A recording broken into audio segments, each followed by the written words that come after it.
Nacional. Presentamos La Entrevista, un espacio de análisis y discusión producido por YSUCA.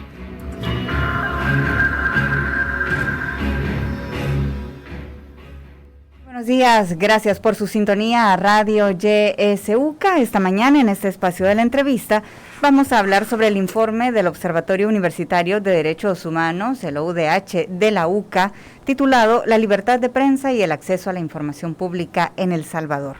Para eso ya se encuentran con nosotros en cabina Danilo Flores, él es coordinador general del OUDH, también Jorge Rodríguez, coordinador técnico del OUDH, y Carla Quinteros, investigadora del OUDH. Les vamos a dar la bienvenida a cada uno. Danilo, buenos días, gracias por acompañarnos. Gracias, buenos días y un placer estar nuevamente, gracias por la invitación. Muchas gracias. Jorge, bienvenido, muchas gracias por acompañarnos. Buenos días, muchas gracias por la invitación, estamos aquí a la orden. Buenos días a toda la audiencia también. Carla, bienvenida. Muy buenos días, gracias por invitarnos, espero que sea bastante productivo este espacio. Muchas gracias. De seguro lo será, Carla. Muchísimas gracias. Bueno, recientemente el OUDH ha presentado este informe, La libertad de prensa y el acceso a la información pública en El Salvador. Danilo, iniciemos hablando sobre el contexto actual del país, en el cual se han registrado vulneraciones al derecho a la libertad de prensa y al derecho de acceso a la información pública. Desde el OUDH se ha planteado que el país afronta una deriva autoritaria. ¿Qué aspectos puede destacar de esta situación y que afecta directamente a estos derechos presentados en este estudio? Sí, bueno, en esta semana el Observatorio Universitario de Derechos Humanos hizo la presentación de este informe sobre libertad de prensa y acceso a la información pública, referida al año 2021. Bueno, en términos generales nosotros lo enmarcamos dentro del derecho a la libertad de expresión, que implica la facultad que tenemos todas las personas de buscar información, recibir información y poder también difundir de manera libre el pensamiento y las opiniones. Ese digamos como el marco teórico doctrinario digamos en el cual nosotros enmarcamos el derecho a la libertad de prensa y el acceso a la información pública. Y en efecto, como usted menciona, creemos que el informe se ubica en un contexto de una deriva autoritaria que ha venido enfrentando el país. Ese es uno de los apartados que nosotros relacionamos en el informe, el contexto en el cual se desarrolla. Y hay varios elementos en esa dirección. Uno de ellos, que ya lo hemos mencionado en múltiples ocasiones, también con motivo de la presentación de otros informes, ha sido, digamos, la cooptación o el golpe que se le dio al sistema judicial de nuestro país, principalmente derivado de la destitución que hubo de los magistrados y la magistrada que integraban la Sala de lo Constitucional de la Corte Suprema de Justicia, de igual manera la destitución inconstitucional que hubo del Fiscal General de la República y las subsecuentes reformas a la Ley de la Carrera Judicial y la Ley Orgánica de la Fiscalía General de la República. Eso es uno de los elementos del contexto que creemos que está condicionando el ejercicio de estos derechos. El segundo es que también en esa misma ocasión el señor presidente de la República fue a la Asamblea Legislativa e hizo un planteamiento de un quinto paso. Él mencionaba un quinto paso que debía dar su administración, que iba orientado, decía él, a acabar con el aparato ideológico, digamos en clara alusión, digamos a los medios de comunicación, a la prensa, que resulta, digamos, incómoda o que realiza una labor de crítica y de cuestionamiento al ejercicio de gobierno. Entonces, ese es otro elemento de preocupación que forma parte de este contexto. Otro elemento es el progresivo ocultamiento que nosotros hemos venido observando en el acceso a la información pública. Y bueno, el informe es revelador en esa dirección. Ya Jorge y Carla lo comentarán. Digamos, el incremento en el número de reservas, la precariedad que hay de los portales de acceso a la información pública, donde debiese estar colocada la información que por ley todas las instituciones están obligadas a tener a disposición de las y los ciudadanos. Entonces, ese es otro de los elementos. También identificamos, por ejemplo, el envío al archivo de proyectos y propuestas de ley que iban orientados a fortalecer el ejercicio de la libertad de prensa, y de manera específica el envío que hizo la Asamblea Legislativa al archivo de la propuesta de ley de protección a periodistas. Ese es otro elemento, digamos, que destacamos dentro del contexto. Y lo otro son también los progresivos señalamientos de ataques y agresiones que ha sufrido las y los periodistas, y la configuración de una estructura o un aparataje asociado al gobierno para realizar ataques digitales por medio de trolls, de bots, de portales de contenido. Entonces esos son elementos del contexto que creemos que están afincados en ese ejercicio con tintes autoritarios que ha venido teniendo nuestro país. Esos son un poco algunos de los elementos que están en el contexto sobre la cual se desarrolla el informe que hizo el Observatorio Universitario. Sí. Jorge, háblenos por favor cómo fue elaborado este informe del OUDH y de manera general sobre las temáticas abordadas en cuanto a la libertad de prensa y también las temáticas en cuanto al acceso a la información pública. Sí, bueno, el informe, se desarrolló desde una metodología mixta, es decir, se trató de incluir el enfoque cuantitativo, particularmente a través de la información que fue proporcionada por la Asociación de Periodistas de El Salvador, y en particular de su Centro de Monitoreo de Agresiones. Y también se realizaron una serie de entrevistas a periodistas, un poco para identificar aquellos otros elementos ya más cualitativos, ¿verdad? Y poder categorizar algunas otras vulneraciones y agresiones. Ya en la parte de acceso a la información pública se hizo un monitoreo y un registro de los portales de transparencia. Quizás más adelante puede haber espacio para ahondar en la metodología de la parte de acceso a la información pública, y solicitudes de acceso a la información, ¿verdad? En cuanto al tema de la libertad de prensa y en el enfoque particularmente cuantitativo, uno de los primeros hallazgos y elementos, de interés, ¿verdad? Y negativos que identificó el informe fue justamente el patrón de aumento que se ha venido registrando en el número de agresiones, ¿verdad? Registradas por la APES. Por ejemplo, en el año 2019, en el informe se consigna que la APES registra 77 agresiones. Ya posteriormente, en el 2020, se registran 125 y en el 2021, 219. Es decir, es un patrón ya continuado de aumento, que al comparar el dato de 2021 con el de 2019, se observa un porcentaje de aumento del 184%, ¿verdad?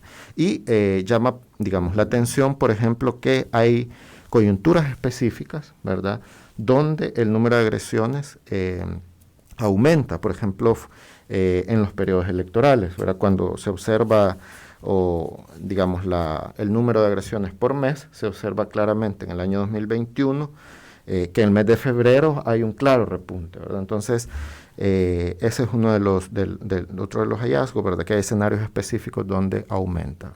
Y otro de los elementos importantes y preocupantes es que el principal agresor, ¿verdad? El principal actor que comete estas agresiones son justamente actores relacionados al Estado, llámense esto funcionarios, llámense esto incluso elementos de la Policía Nacional Civil, llámense esto instituciones públicas. Entonces, esto es desde un enfoque, más cuantitativo, ¿verdad? Algunos de los hallazgos observados de la información proporcionada por la Asociación de Periodistas de El Salvador, pero hay otros elementos que igual llaman la atención, ¿verdad?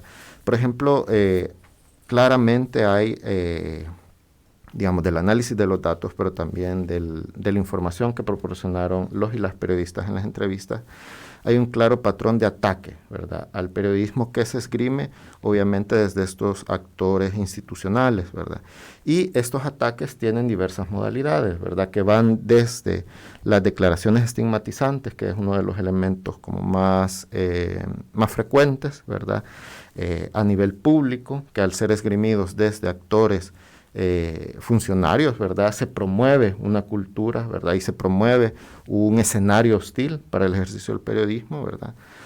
También se han identificado elementos de acoso digitales, ¿verdad? Es decir, eso ya no solo implica que una persona emita, digamos, una declaración hacia una periodista, hacia un medio de comunicación, sino que ya hay una articulación de diferentes actores, ¿verdad?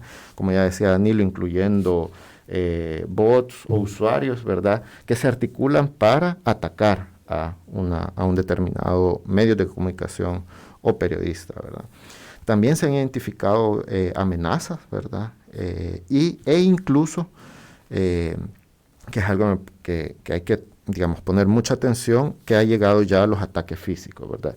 Y aquí hay claramente, digamos, como una cadena, ¿verdad?, en el sentido que todo empieza a nivel discursivo, probablemente en redes sociales, ¿verdad?, generando estos patrones de acoso, estos patrones de intimidaciones, pero todo eso genera un ambiente hostil para que en el terreno se puedan desencadenar este tipo de agresiones, y se dieron casos en el año 2021, cuando un periodista de un medio de comunicación escrito estaba haciendo una cobertura sobre una muerte violenta, ¿verdad? Entonces viene un agente policial y le insta a salir de la escena, y no estaba, digamos, en la escena, sino que estaba fuera del perímetro, y procede a una agresión física, ¿verdad? Entonces, esto es, digamos, esta relación hay que tenerla muy presente, porque a veces se tiende a pensar que, que un tuit, que una declaración no va a hacer mayor daño, pero en realidad no se tiene conciencia de que cuando eso es algo sistemático, y cuando se plantea desde las altas autoridades, se está generando un ambiente para que en el territorio pueda trascender eso a otro tipo de ataques, digamos, más graves, ¿verdad? Sí. Carla, Jorge nos ha hablado sobre estas temáticas abordadas en cuanto a la libertad de prensa. En cuanto al acceso a la información pública, ¿cuáles fueron los hallazgos que ustedes encontraron en la investigación realizada? Sí, bueno, con relación al tema de acceso a la información pública, tenemos aquí 2 ejercicios que se realizaron. El primero consiste en el monitoreo a los portales de transparencia de 19 instituciones y luego el envío de solicitudes, como había mencionado Jorge anteriormente. Con respecto al monitoreo de los portales de transparencia, tenemos 2 hallazgos. El primero es un poco más cualitativo, en el que vamos identificando cuál es la información oficiosa que están poniendo a disposición de la población, tomando como base unos lineamientos estipulados en el artículo 10 de la Ley de Acceso a la Información Pública, que son 25. Aquí tenemos que la información que menos ponen a disposición de la población es la que tiene que ver con el registro de ofertantes y el programa de subsidios e incentivos fiscales. Seguida de ello, procedemos a puntuar, o sea, necesitamos datos, no únicamente la descripción o verificación, ¿no? Como queremos identificar esta calificación del cumplimiento de la ley de acceso, decidimos y optamos a hacer un diagnóstico, una réplica de un ejercicio retomado de un informe del instituto en 2016 llamado Primer Diagnóstico de Información Oficiosa. Al respecto, los principales hallazgos, el primero a resaltar es el promedio de las 19 instituciones que no llegan ni a los 2 puntos, es de 1.41. ¿Y esto qué quiere decir? En principio no se está cumpliendo con lo que la ley estipula, no están otorgando ni la mitad de la información que la ley exige que se brinde en calidad de oficiosa en sus portales de transparencia. Dentro del diagnóstico identificamos que las instituciones con mayor información disponible eran el Ministerio de Turismo, y la institución con menos información disponible era la Asamblea, Y si hacemos la repartición entre órganos, el órgano ejecutivo, de nuevo, el Ministerio de Turismo, y con respecto al Ministerio Público, era la Fiscalía quien menos ponía a disposición información para la población. Por otra parte, el ejercicio de solicitudes de acceso a la información sí es un poco más con enfoque cualitativo. En este tenemos que se enviaron 31 solicitudes de acceso a información a diversas instituciones estatales. De estas, 23 fueron admitidas y 22 recibieron alguna prevención. Este ejercicio procuró identificar cuánta era la disposición de las instituciones en resolver a favor de la ciudadanía las solicitudes de información.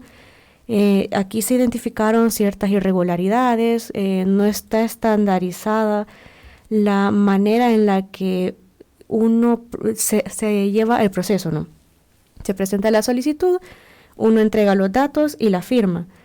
¿Qué pasa? Uno recibe prevención, la ley no especifica que cada que uno tenga contacto o mensaje con la institución tenga que volver a remitir los documentos.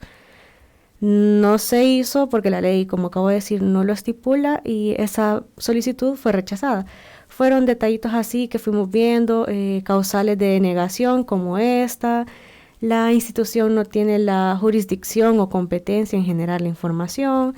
Los plazos, la ley indica como máximo son 10 días. No es que esté diciendo tienen que tardarse ese periodo para entregar la información. Hay un intento y refuerzo por algunas instituciones en ampliar cuanto sea posible ese plazo a fin de no entregar la información. En resumidas, más o menos, no más o menos, sino que esos son los resultados, los principales hallazgos del ejercicio en cuanto al acceso a la información pública. Vuelvo a resumir, no se está cumpliendo a totalidad la ley tal cual está estipulado, ¿no? Sí. Esto, Danilo, ¿qué implicaciones tiene? Estamos escuchando que la cantidad de agresiones, cómo se ha venido incrementando desde el año 2019 y además esta falta de información o la falta de aplicación de la ley de acceso a la información pública. ¿Qué implicaciones ha tenido esto para la ciudadanía en estos últimos años, específicamente en 2021, que es el análisis del informe? Sí, yo creo que se traduce en, por un lado, en el menor acceso a la información, ¿verdad?, pública.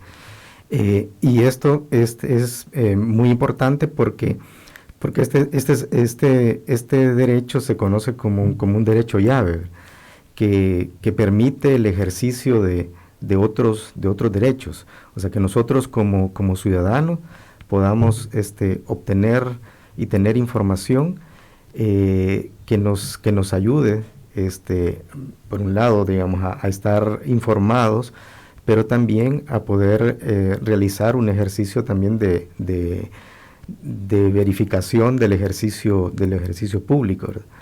Y esto, como digo, es importante también para el respeto y goce de otros derechos, información sobre por ejemplo, cómo se han utilizado los recursos públicos durante la pandemia, información sobre la cantidad de homicidios o personas con violaciones a su derecho a integridad personal.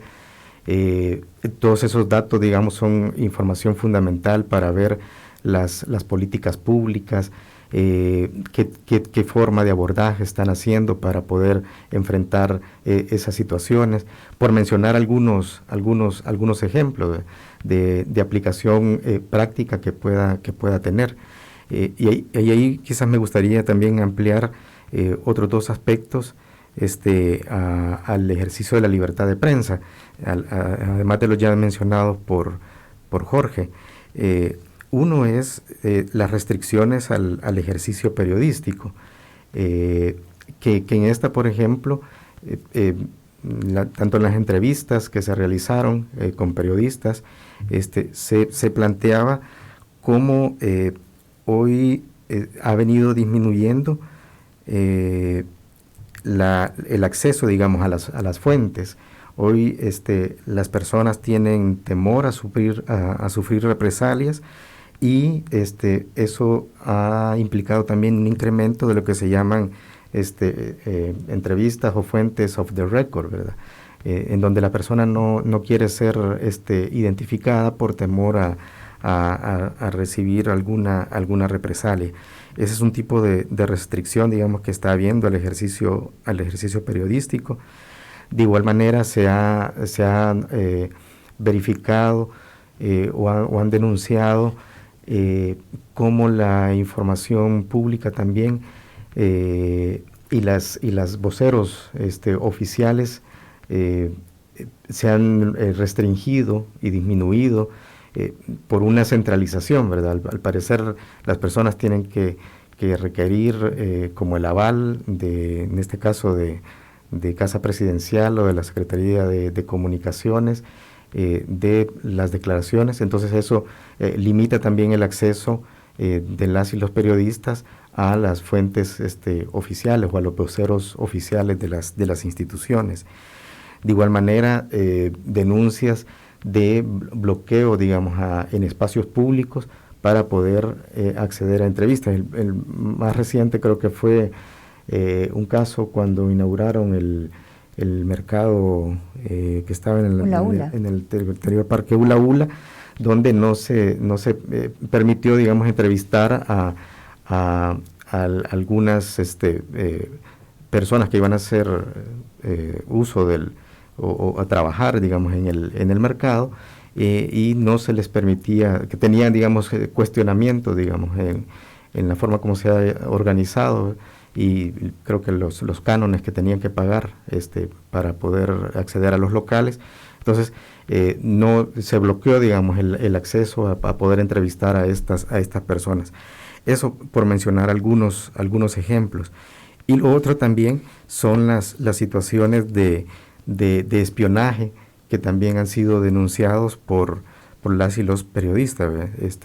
Fue de conocimiento público que periodistas de un medio digital de dos medios digitales creo que fueron, denunciaron que recibieron la alerta de espionaje, y que esta alerta provenía precisamente del Estado, y quedó, digamos, como en evidencia la vulnerabilidad que han tenido los dispositivos móviles y el hackeo de información privada. Entonces son otras elementos, digamos, que han sido constatados entonces todo esto, digamos, viene minando y afectando la posibilidad de obtener información. Las y los periodistas también entran en una situación como de autocensura, ¿verdad? Que es en la que se piensan qué tipo de información transmitir, cómo transmitirla, y obviamente por el temor, digamos, se limitan en esa labor de difundir, digamos, la información. Entonces, son parte de los efectos que va teniendo este tipo de situaciones que estamos enfrentando. Sí. Jorge, desde su punto de vista también, ¿cómo estas situaciones ha afectado a la ciudadanía y también a organizaciones que se dedican, al igual que el OUDH, a hacer este tipo de monitoreo y que requieren de este acceso a información oficial para ir documentando, para ir elaborando estos informes de tal forma que la ciudadanía vaya teniendo también un análisis de la realidad salvadoreña? Sí, bueno, justamente nosotros como observatorio hemos experimentado, digamos, este detrimento de los niveles de acceso a la información pública, ¿verdad? Por ejemplo, bueno, nosotros llevamos casi desde el año 2018 monitoreando la situación de derechos humanos, y un elemento fundamental ha sido justamente la aplicación de la Ley de Acceso a la Información Pública a través de las solicitudes, ¿verdad? Y ahí hemos estado monitoreando una serie de temáticas como muertes violentas, feminicidios, desapariciones, desplazamiento forzado interno, la situación de las personas privadas de libertad, entre muchos otros temas. Abusos de elementos de la Policía Nacional Civil, ¿verdad? Y ahí solicitamos información a diferentes instancias. Pues en un principio, en 2018, 2019, la mayoría de la información siempre fue proporcionada, pero paulatinamente a cierto tipo de información empezó a ser negada, ¿verdad? Como por ejemplo el tema de los abusos de la fuerza de agentes policiales, ¿verdad? Y también otro caso paradigmático que observamos como observatorio fue el tema de la Dirección General de Centros Penales. La Dirección General de Centros Penales tenía una de las mejores prácticas en temas de acceso a la información pública, que era la publicación semanal de las estadísticas sobre la población privada de libertad. Casi que todos los viernes publicaban un documento en PDF que tenía diferentes datos, como el número total de personas privadas de libertad, la situación jurídica, desagregaciones por sexo, por edad, por centro penitenciario, etcétera, un montón de datos. Pues en el año 2021, primero lo que sucedió fue que el sitio web de la dirección se deshabilitó y por lo tanto ya no siguieron publicando, ¿verdad?, de forma oficiosa esa información. Pero la seguían dando a través de solicitudes de acceso. Luego, digamos, sucedió que al parecer hubo un tema de traslado físico de las oficinas de acceso a la información de la dirección, ¿verdad? Y hubo un buen periodo de tiempo en el que no respondieron, ¿verdad? Pero después nos hicimos presentes, ¿verdad?, en esa oficina y no nos recibían las solicitudes, ¿verdad? De forma tal que hasta la fecha llevamos más de un año de no poder acceder a información sobre este tema. ¿Y qué es uno de los elementos particulares de esta forma de actuación y estas reducciones? Es que han reducido el acceso a la información pública en temas claves, es decir, en temas donde pueden darse violaciones a derechos humanos. Estamos hablando de que ya no están dando información sobre homicidios, sobre desapariciones, sobre población privada de libertad. Son justamente escenarios donde es muy necesario el monitoreo y la vigilancia de actores tanto institucionales, ¿verdad? El mismo sistema de control, ¿verdad? Idealmente de instituciones independientes, ¿verdad?, pero también de organizaciones de la sociedad civil que hacemos esta labor de ejercicio de monitoreo y vigilancia, ¿verdad? Pero yo también, además de esto, yo quería plantear que hay implicaciones también más estructurales sobre lo que estamos planteando en este informe, ¿verdad? Jorge, pero quisiera, en este momento necesitamos hacer un breve corte y para profundizar en este tema, en estas implicaciones más estructurales, lo vamos a hacer luego de esta pausa y también la población va a tener la oportunidad de hacer preguntas o comentarios. Así es que volvemos con este tema.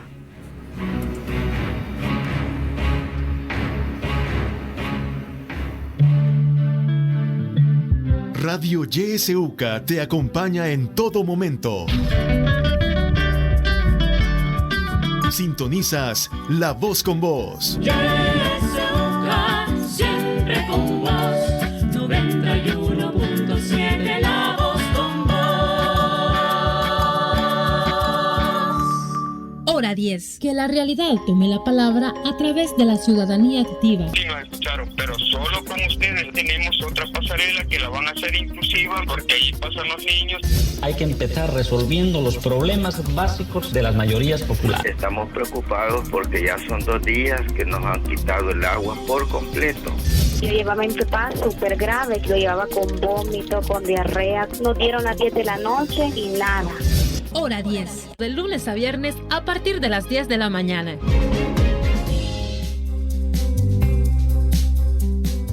No te pierdas en YSUCA la franja de la academia.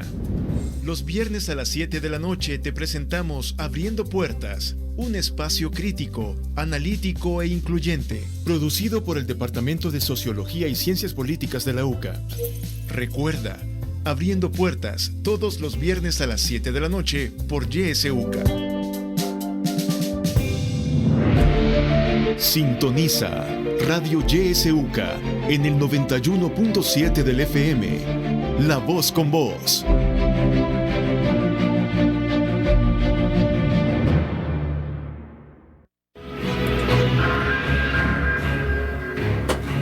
Continuamos con la entrevista de YSUCA. Esta mañana conversamos sobre el informe del Observatorio Universitario de Derechos Humanos, el OUDH, titulado La libertad de prensa y acceso a la información pública en El Salvador. Están con nosotros Danilo Flores, coordinador general del OUDH, Jorge Rodríguez, coordinador técnico del OUDH, y también Carla Quinteros, investigadora del OUDH. Jorge, nos quedamos pendientes antes de irnos a la pausa sobre su análisis en cuanto a las implicaciones estructurales que está teniendo la violación a estos derechos fundamentales de la libertad de prensa y de acceso a la información pública en el país. Adelante, por favor. Sí, justamente los hallazgos que hemos estado comentando esta mañana apuntan al detrimento en el ejercicio de dos derechos fundamentales, ¿verdad? Que son, como ya se dijo, el ejercicio de la libertad de prensa y el ejercicio del acceso a la información pública, que a su vez son pilares de la libertad de expresión. ¿Y qué es la libertad de expresión? Pues es justamente una de las bases fundamentales de todo sistema democrático. Es decir, que no se trata solo de un patrón de ataque a un actor social en El Salvador, no solo se trata de que las instituciones solo están dejando de dar información, se trata de que con estas acciones, ¿verdad?, se está deteriorando el sistema democrático salvadoreño y en contraposición se está radicalizando lo que hablábamos en un inicio, es decir, se está radicalizando el carácter autoritario de la actual administración. Entonces, esos son elementos bastante serios y que plantean un panorama preocupante, ¿verdad?, que es necesario abordar y tratar, ¿verdad? Sí, vamos a recibir algunas participaciones de la audiencia en este momento. Tenemos habilitado nuestro número de WhatsApp, el 7571-2779, para que pueda enviarnos sus mensajes de texto o de voz. También esta entrevista la estamos transmitiendo a través de nuestra fanpage en Facebook, Radio YSUCA 91.7 FM. Y también puede hacer sus preguntas o comentarios a través de nuestras líneas telefónicas 2275-9501, 2275-9502. Vamos a escuchar un mensaje de audio que nos llega a través de WhatsApp en este momento. Adelante. Muy buenos días, Imelda, Carla, Jorge, Danilo. Yo quisiera también señalar que, aparte de la estructura de ataque hacia los medios periodísticos y a las personas, también hay una estructura que genera información falsa o parcial, todo con el objetivo de que las personas sean atacadas o sean denigradas, ¿verdad? Hay toda una estructura que toma parte de algunos hechos, parte de alguna posición, y la estructura se encarga de desinformar a través de noticias falsas, y eso incluso ocurre con el refinanciamiento de la deuda que está haciendo el país, ¿verdad? Los funcionarios dejan una información y hay una estructura de periódicos que comienzan a tomar parte de la información y a parcializarla y a dar información falsa, ¿verdad? Que el país tiene para pagar, etcétera, etcétera. Esa es una observación que también he visto cómo funciona la estructura, y la siguiente es una consulta que les tengo a ustedes. Si en el informe se registra un mayor acoso hacia las periodistas mujeres, porque me parece que también son más vulnerables por alguna razón que los periodistas varones, aunque hay acoso específicamente para ambos, creería yo, y por eso es la pregunta, que se ensaña más con periodistas mujeres. Muy buenos días y un saludo. Muchas gracias por su participación. También a través de Facebook Live nos dice David Álvarez: buenos días, paisanos, saludos. La mordaza Bukele cerrando la argolla para impedir todo acceso a la información pública. Gasta cientos de millones de dólares en campañas publicitarias buscando ocultar fracaso de su administración. Honor a los verdaderos periodistas que incomodan al régimen Bukele. Bueno, ahí tenemos algunas de las participaciones. También tenemos una llamada en línea. Le damos paso. Buenos días, adelante. Licenciada, buenos días. Buenos días, adelante. Bien importante esto. Yo solo vivo viendo ahí los comentarios, y criticaron a la UCA por un forito, por una reunión que tuvieron hace poco con es el licenciado Serrano, tomando... ¿Aló? Sí, adelante, le estamos escuchando, Nia Miriam. Los comentarios y la gran reunión que tuvieron, cómo iba la prensa. Entonces hubo una respuesta donde dicen que solo el gobierno tiene derecho a dar información y que es la veraz. Y entonces este señor nos quiere entorpecer, nos está confundiendo, por lo tanto no le conviene la prensa independiente, solo la estatal, y la que él tiene ahí mentirosa. La estatal pública la tiene comprada, muchos medios los tiene comprados y así periodistas, y dicen lo que él les dice que digan, las mentiras que se tiene.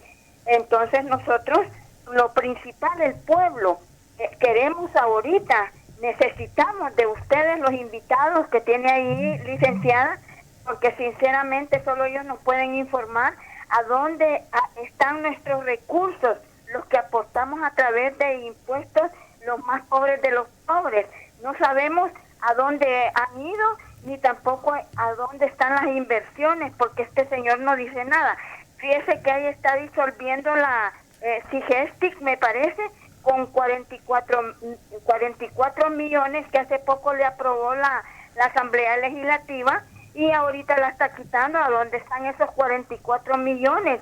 Esa institución no tiene que ser disolvida, porque sinceramente nos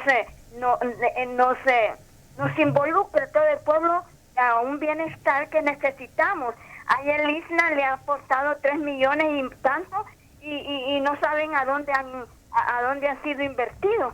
Así es que necesitamos urgentemente la prensa, los periodistas independientes, porque ellos son los que nos informan de una manera veraz y objetiva. Muchas gracias y feliz día. Bueno, gracias para usted también. Un mensaje más que nos llega a través de WhatsApp dice: ¿cómo haría el OUDH y el IDUCA en este contexto en el que hasta nos quedamos sin Digestic para obtener datos y estadísticas sobre muchos derechos humanos como la vida digna y para salir de la pobreza y que lastimosamente existe?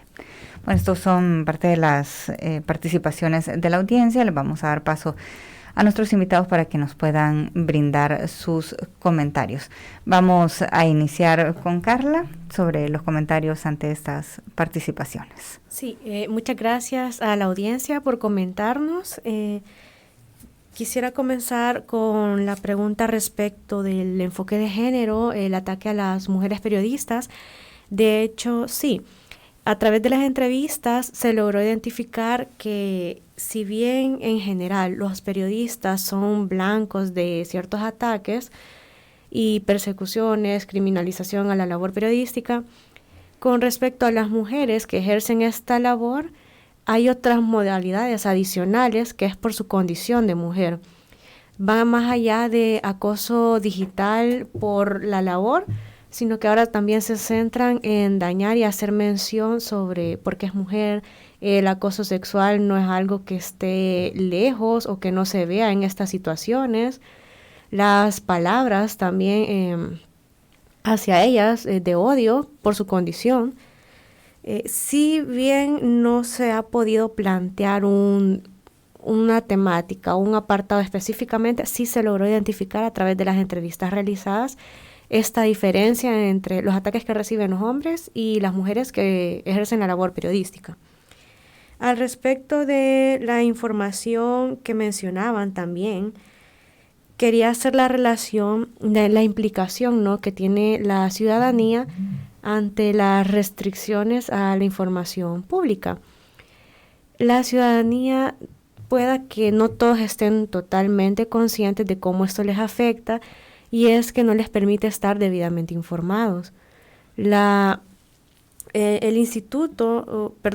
instituciones públicas han mostrado una precariedad en sus portales. No hablamos solo de información parcial al momento de solicitarla, sino que dentro de sus portales, aquí vemos también una falta de estandarización en dónde encontrar la información. Está el hecho que se busca la información, vemos el documento, está el enlace y pensamos, están cumpliendo, la están brindando, pero cuando se entran, de repente se encuentran documentos vacíos. Si es algo que se está viendo, lo quisimos evidenciar y nada, al respecto, con la obtención de los datos, cambiando, ¿verdad?, a la obtención de los datos para seguir haciendo informes y análisis, habría que buscar otras metodologías. Por ejemplo, el observatorio tiene esto del monitoreo de los medios, ¿no? Habría que acceder, enfocarnos ahí. Igual la situación no es la más óptima debido a que ni los periodistas están obteniendo información. Sucede lo que comentaba Danilo, que pueda que sí con esto de anonimatos. Entonces creo que es una forma de respaldar para nosotros seguir haciendo nuestra labor. Sí. No sé si Jorge quisiera agregar sus comentarios. Sí, en relación a este punto, para retomar, ¿verdad? En realidad, este nuevo escenario de menos acceso a la información, etcétera, lo que ya se ha comentado, nos plantea definitivamente retos, ¿verdad? Retos porque, digamos, incluso la información que eventualmente sí se ha publicado, ya, digamos, no tiene como la calidad que en otros momentos se ha tenido, ¿verdad? Por ejemplo, en el tema de homicidios, para nosotros fue bastante complicado cuando se tomó la decisión en la mesa tripartita de homologación de excluir a las osamentas del dato de homicidio, ¿verdad? Eso nosotros fue una decisión desacertada, ¿verdad?, que contribuía a la manipulación de las estadísticas oficiales. Entonces, digamos, eso nos plantea ciertos retos, ¿verdad?, y nos obliga también a ver a otros actores sociales, ¿verdad?, a otros actores, incluidos las mismas organizaciones de sociedad civil, que históricamente han jugado un papel fundamental para suplir los vacíos que el Estado no ha llenado, ¿verdad?, sobre todo en temas de atención a víctimas de la violencia actual. Y ahí hay un gran tesoro de información, ¿verdad?, por decirlo de esa forma, que es necesario abordar, ¿verdad? Y sí, digamos, la noticia de lo último que comentaba, la participación, aunque no es algo que hayamos observado, analizado, el tema de la Digestic, pero sí recibimos con mucho tristeza, ¿verdad?, esta decisión, porque la Digestic, en realidad, al revisar la ley, ¿verdad?, orgánica, estaba llamada a ser una institución rectora en temas de información, en temas de sistemas de información de las instituciones, y tenía mucho potencial, ¿verdad? Y también quiero aprovechar a destacar, cambiando a la primera participación que hablaba sobre toda esta estrategia de generación de información falsa, también es algo que observamos a través de las entrevistas, ¿verdad?, que hay justamente eso, ¿verdad?, hay un bombardeo de información, pero no necesariamente información sustancial, ¿verdad?, sino que hay una estrategia de saturar los medios con información que no es justamente la información que se necesita, y que contribuye a generar este ambiente, un discurso de odio, ¿verdad?, hacia ciertos actores, en este caso los medios de comunicación, sobre todo los medios independientes. Sí, Danilo, sus comentarios. Sí, quizá, perdón, voy a hacer referencia al comentario que hacía doña Miriam, me parece. Sí. En efecto, ya está. Nosotros presentamos el día martes de esta semana este informe, y el día miércoles el Instituto de Acceso a la Información Pública hizo un comunicado de prensa donde hacía pues alusión al informe que se presentó, y ellos en su comunicado destacaban que ellos son, digamos, por disposición de la Ley de Acceso a la Información Pública, la institución rectora en el tema y la institución también llamada a brindar la información oficial respecto al cumplimiento o no de los entes obligados, es decir, de las instituciones públicas, respecto de la información oficiosa que deben de poner a disposición del público en sus portales. Al respecto, nosotros quisiéramos mencionar, en primer lugar, que somos instituciones de naturaleza distinta. En efecto, ellos son la institución llamada por ley a cumplir con esa misión. Nosotros somos un centro académico, desarrollamos investigación de esa naturaleza, investigación científica, investigación que tratamos de desarrollarla con la mayor rigurosidad posible, tratando de sustentarnos en evidencias y utilizando distintas fuentes. De hecho, en nuestro informe, además de la revisión documental para fundamentarlo en la normativa, en la doctrina, ya decíamos, recurrimos a entrevistas, recurrimos a la verificación de la información colocada en los portales, recurrimos a enviar requerimientos de acceso a la información pública, de modo que tener distintas fuentes, poder cruzarlas y a partir de eso pues poder sacar unas conclusiones. Entonces, en este caso, nuestro objeto de estudio fue la libertad de prensa y el acceso a la información pública. Y creo que es de conocimiento público la naturaleza académica. Pertenecemos a esta universidad y vemos, digamos, innecesario el tener que aclarar, digamos, que nuestra información no es información de tipo oficial, que era una de las exhortaciones que hacía el Instituto de Acceso a la Información Pública en su comunicado de prensa. Entonces, en primer lugar, creo que las naturalezas de las dos instituciones son distintas. Nosotros en ningún momento hemos pretendido decir que el resultado de nuestra investigación es información oficial. En ningún momento se dijo en la conferencia, en el foro en el cual lo presentamos, ni en el texto del documento, donde está explicada, digamos, la metodología que se utilizó. Eso en primer lugar. Luego, en segundo lugar, creemos que nos asiste, como ya decía al inicio, el derecho a la libertad de expresión, que está regulado en el artículo 6 de la Constitución de la República. Este derecho nos da la facultad de poder emitir libremente y expresar nuestros pensamientos de manera libre. La investigación científica forma parte de eso. Y además la Constitución de la República dice que la libertad de expresión se va a hacer sin examen previo y sin ningún tipo de censura. Entonces sí nos preocupa mucho ese señalamiento que hace el Instituto de Acceso a la Información Pública en su comunicado, en el cual llama a que ellos son los únicos que pueden, digamos, como emitir esa información de esa naturaleza y que deba ser validado, digamos, por ellos, digamos, cualquier información que se relacione con estos temas.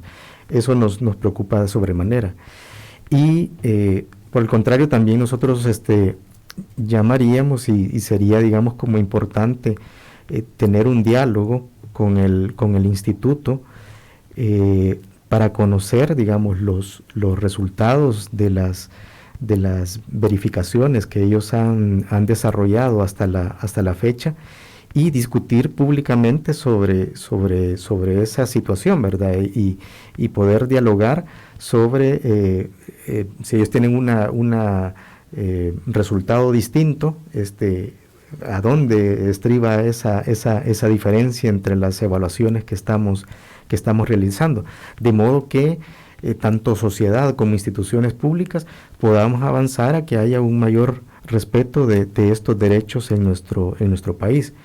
Lo lamentable también es que el Instituto de Acceso a la Información Pública ha decretado como información reservada las evaluaciones que ellos han hecho sobre las instituciones públicas. Entonces es una situación que nos preocupa sobremanera y que esperaríamos pues que hacia futuro se pueda modificar esa realidad que estamos viviendo como país. Sí. Carla, sobre el acceso justamente a los portales de información de las instituciones públicas, ¿qué dificultades se encuentran a la hora de acceder a ese tipo de portales? Hablando justamente sobre este trabajo de mejoras que tendrían que estar haciendo las instituciones y que el Instituto de Acceso a la Información Pública tendría que estarle dando seguimiento. ¿Con qué obstáculos se encuentran a la hora de ingresar a estos portales y las dificultades u obstáculos para acceder a la información pública que pudiera estar disponible para la población? Sí, bueno, en primer lugar, el primer obstáculo que se ve es la falta de estructura en los portales, esto hablando más que todo en el sistema, ¿no? No es algo que sea, ¿cómo decirlo?, de fácil o de facilidad encontrar o acceder dónde está la información, ¿no?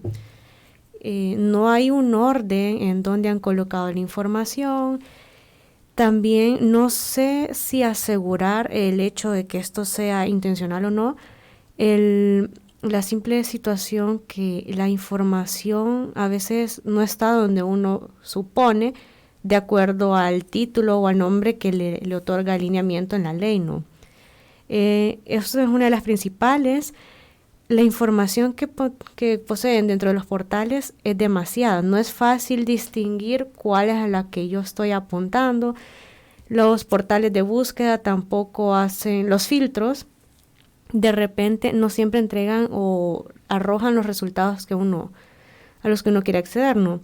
En segundo lugar, una de las dificultades es, como mencionaba anteriormente, el documento está, pero está vacío. No contiene la información. Enseguida de ello es el formato en el que se encuentra la información. No es de repente la más ordenada, estructurada.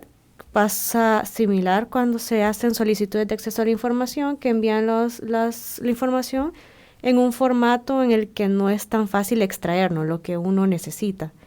Creo que esos serían los principales. Aquí sí en el informe se habla de una falta de homogeneidad entre las instituciones para cómo estructurar sus portales para brindar la información y, en segundo lugar, el llenado de esta información. Porque no siempre, en el caso de la información de los currículums, competencias de los funcionarios, hubo una gran diferencia entre varias instituciones. De repente había instituciones que ponían información solo por llenar. Y literalmente era como que contestaban preguntas puntuales, experiencia, tal, ya, punteado. Habían otras instituciones en las que daban más detalle, había una estructura. Creo que esas serían más poniéndome desde el lado de la población, ¿no? No es algo que yo diga fácilmente voy a encontrar información. Desde mi experiencia y la experiencia del ejercicio, tampoco es que haya una especie de tutorial cómo uno puede navegar por los portales de transparencia para encontrar la información que uno requiere. Uh-huh. Jorge, ¿y cómo esta situación que ya mencionaba Danilo también con respecto a la reserva de información pública, que el Instituto de Acceso a la Información Pública justamente hasta ha reservado los informes de evaluaciones que ha hecho a las instituciones públicas con respecto a la aplicación de la ley? ¿Cómo ha venido avanzando esta situación y cómo a la larga también sigue obstaculizando este derecho de la población a acceder a información que debería ser oficiosa y no reservada como se ha declarado hasta este momento? Yo también quería hacer un comentario a propósito de la anterior pregunta antes, y es que, bueno, definitivamente el informe se enfoca en cómo las herramientas tecnológicas están o no cumpliendo los estándares legales en cuanto a publicación de información oficiosa. Pero también habría que hacernos la pregunta, ¿verdad?, de que si toda la población tiene acceso a Internet, tiene acceso a estos portales, ¿verdad? Es decir, en realidad el acceso a la información pública es un derecho para toda la población, ¿verdad? ¿Y qué están haciendo las instituciones para cumplir con las disposiciones de publicación de información para la población que no tiene acceso a Internet o que no tiene la facilidad de contar con dispositivos para acceder a los portales? Yo creo que ahí hay una brecha que no, de nuevo, no abordamos en el informe, pero sería muy interesante y problematiza más, ¿verdad?, el hecho de cómo las instituciones no están cumpliendo y que a ese a ese horizonte debería apostarse, ¿verdad? Y en cambio estamos en franco retroceso con lo que ya se había logrado. Y con el tema de las reservas, ese es un ejercicio que estamos por identificar como la evolución de los índices de reserva, ¿verdad? Evidentemente, la ley faculta a las instituciones para generar un índice de reserva. Sin embargo, la información que puede ser reservada tiene que tener ciertas características, ¿verdad? Y tiene que la institución fundamentar por qué va a declarar reservada cierta información. No es que puedan declarar cualquier información, sino que, por ejemplo, la información que tiene que ver con datos personales, ¿verdad? Es algo que se puede, que no necesariamente tiene que estar a disposición de todos y todas, ¿verdad? Pero información, estadística sobre problemas sociales, ¿cuál es el razonamiento para reservar esa información? No hay un asidero legal. Y justamente se ha observado que en los últimos meses, ¿verdad? Quizás, y por eso no está tan explícito en el informe, ya que es de 2021, pero en los últimos meses, es decir, ya en el 22, sí se ha observado un aumento de la información que están reservando, ¿verdad? La están reservando para 7 años sin que haya un fundamento legal para ocultar esa información. Sí, bueno, lastimosamente se nos ha terminado el tiempo de esta entrevista, pero les agradecemos por habernos acompañado esta mañana. Danilo, muchas gracias por haber estado con nosotros. Muy amable, muchas gracias. Gracias, Jorge, también por habernos acompañado. Muchas gracias, muy amable. Gracias, Carla. Muchas gracias por la invitación. Bueno, muchas gracias. Gracias también a todas las personas que permanecieron en sintonía de este espacio de la entrevista. Buenos días. Esta fue La Entrevista. Te invitamos a que no te pierdas nuestra próxima emisión.